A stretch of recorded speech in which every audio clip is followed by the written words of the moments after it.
السلام عليكم. كل سنة وانتم طيبين. احنا في نهاية 2025 ودي شتلات معمولة مخصوص لاندسكيب لبعض الناس، وفيها جزء بتاعنا خاص بينا. تعالى يا سيد كده وهات من هنا من الزاوية دي.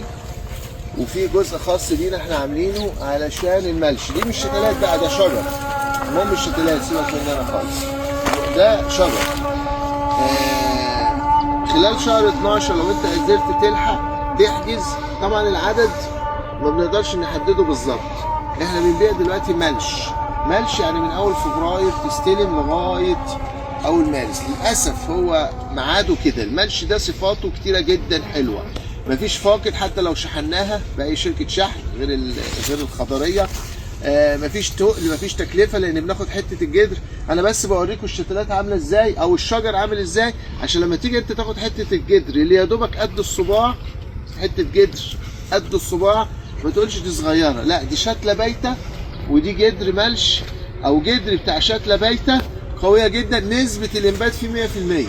حتى لو اتشحن، حتى لو جيت خدته في الميكروباص، في القطر، في الاتوبيس، حتى لو واحد خد كيس كده، الكيس كده فيه يجي 100 شتله. الكرتونه تاخد 1000 شتله. طبعا مفيش تكلفه نهائي في شحنه هنا في جمهوريه مصر العربيه، لكن الانواع الخاصه بالدول العربيه الطيران والشهادات والقصص دي بتكلفه عاليه جدا قد سعر الشتله مرتين ثلاثه. المهم خلينا هنا في جمهوريه مصر العربيه.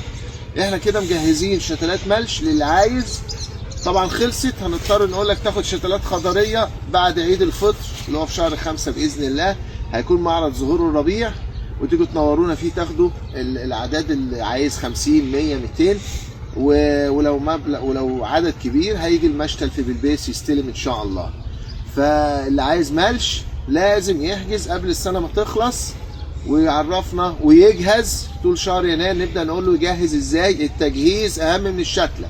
للمره المليون وللمره الالف، التجهيز وطريقه الزراعه وازاي تظبطها، عشان الناس بس بتشتري شتلات وخلاص.